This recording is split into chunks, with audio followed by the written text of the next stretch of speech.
Patchie and Jake. We're in the Grown Dome, and we are about to plant some ginger and turmeric roots.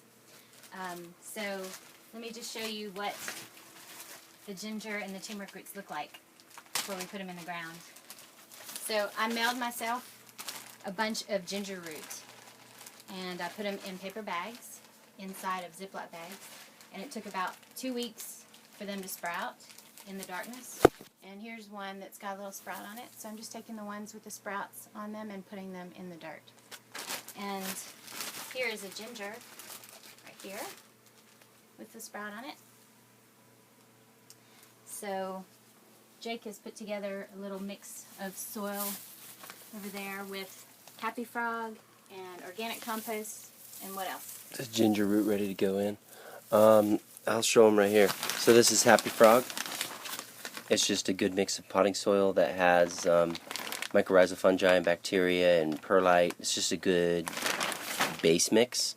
And then compost, just straight organic compost. And you can see how nice and dark that is.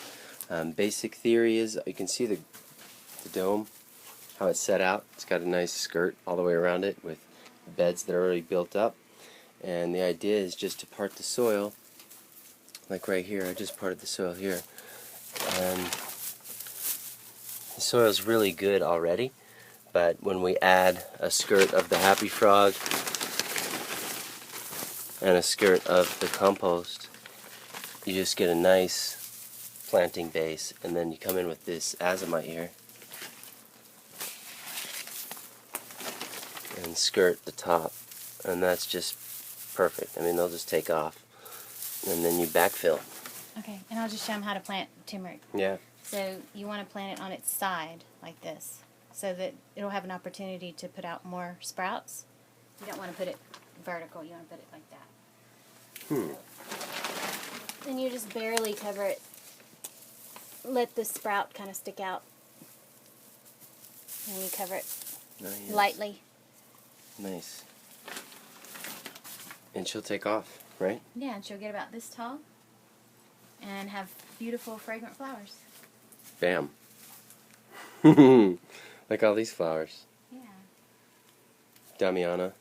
And since it's inside the growing dome, it won't die off in the wintertime. So you can actually harvest the turmeric and the ginger all year round if you want to. Because in Hawaii, it's like a perennial. And that's the goal in here, is to create perennials. Perennials, yeah. And that's mostly what's going here now. We have some biennials and annuals. These tomatoes were volunteers. We just decided to see what they do. But mostly, you can see he's got some hardy perennials coming up, like these ashwagandha dudes.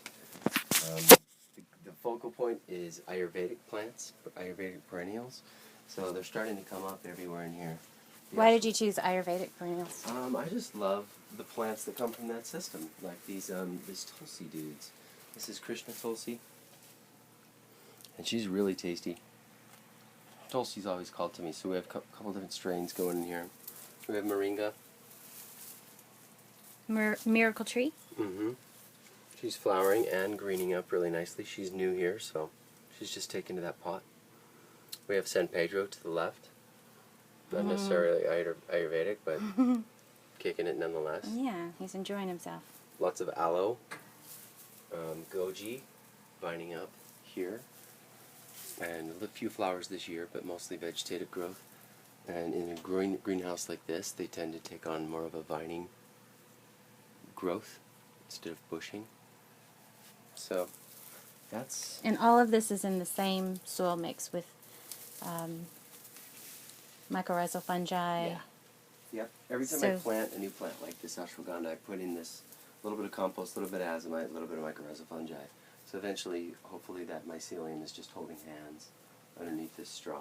So yeah, we're just walking on a huge bed of mycelium. Exactly. And you see these wood chips is the aisles, so even the wood chips are slowly creating a mycelial mat. Hopefully you can see it's pretty thick. Yeah, grow more perennial plants, like Tulsi. I'm sorry, like turmeric. Turmeric's perennial, right? In Hawaii it is, yeah. It should just keep flowering like this. whatchamacallit. Shadivari? Well, it's the same family. What's the word I'm looking for? Asparagus? Asparagus root. Shadivari is like a asparagus family. It's just more medicinal from the Ayurvedic system. So they just kind of flower and keep reproducing, and there's probably some stalks down in there. They're just kind of doing their own thing now, and that was the goal. So more perennial plants, and hopefully they're really powerful medicinal ones like Shadivari and Tulsi Mm-hmm. and turmeric. Yes. So, Pure Joy Town. Thanks for joining us. Aloha.